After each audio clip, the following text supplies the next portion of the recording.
হচ্ছে লালটু আর এ হচ্ছে কালটু। এই লালটু আর কালটু দুজনে হাতে হাত ধরাধরি করে কলকাতার একটা বিখ্যাত সিনেমা হলে সিনেমা দেখতে চলে।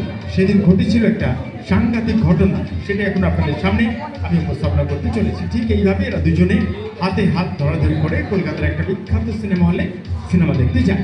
আর কিছুক্ষণের জন্য মনে করি এই সেই সিনেমা হলের মধ্যে লালটু আর কালটু শুধু একা নয়, হল একদম হাউসফুল, একটা সিটও খালি নেই। তুমি একটা হাত তলায় আর একটা তোপরে দিয়ে এইভাবে গ্লাসটাকে ধরবে, একটা হাত তলায় একটা হাত। Thank you.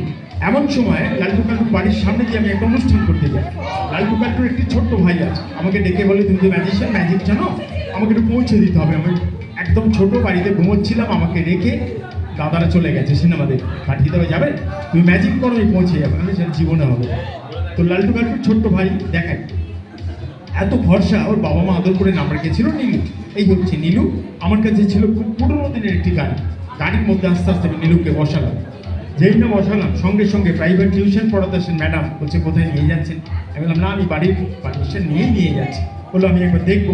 তুমি আস্তে আস্তে নীলুকে তুলে, মানে রুমালটাকে তুলে একবার সবাইকে দেখে, মাটিতে ফেলবে না, ধুলোবালি লাগাবে না, রুমালটাকে থেকে নিয়ে সবাইকে দেখিয়ে যেভাবে ছিল ঠিক সেইভাবে রাখবে, মাটিতে ফেলবে না। অসুবিধা হচ্ছে তোমার? রুমাল নেই সে কি বাবা, এক হাতে রুমালটা বার করো এখান থেকে। হ্যাঁ, রুমালটা বার করে একবার তুমি করবে কি, এর মতো আস্তে আস্তে রুমালটাকে ধরে সবাইকে দেখিয়ে যেভাবে ছিল ঠিক সেইভাবে রাখবে, মাটিতে ফেলবে না, ধুলোবালি লাগাবে না। আচ্ছা এক মিনিট, তুমি কি চশমা ইউজ করো? চশমা পড়ো না? আচ্ছা তুমি একটু টেবিলের দিকে যাও। এখন দেখবেন এত গেম, এত মোবাইলের প্রতি আকৃষ্ট হয়ে যাচ্ছে, চোখে খুব স্ট্রেন করছে। তাই আমার কাছে রয়েছে একটা ছোট্ট চশমা। এই চশমাটার জন্যে প্রবলেম হচ্ছিল, সলভ করা যেতে পারে। চশমাটা এতই ছোট, যারা দূরে আছেন দেখতে হয়তো অসুবিধা হবে। তুমি ভালো করে দেখে আস্তে আস্তে একদম। এবার লালটু কালটুর ছোট্ট ভাই নীলু আমার এই গাড়ির মধ্যে বসে সত্যি সত্যি কোথায় যেন হারিয়ে গেল।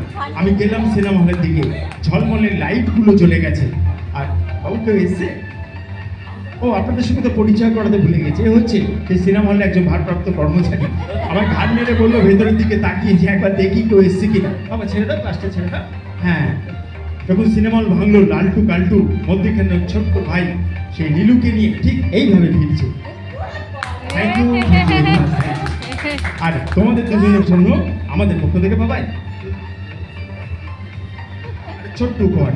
তো এরকম একটা অনুষ্ঠানে যাই, অনুষ্ঠান শেষ হয়ে গেছে, উঠিয়ে দিয়েছে আমাকে একটা ঘোড়ার গাড়িতে, জানেন জীবনে প্রথম ঘোড়ার গাড়ি চাচ্ছে। আর সেই সঙ্গে সঙ্গে বলে রাখি, আপনাদের একটি প্রিয় চ্যানেলে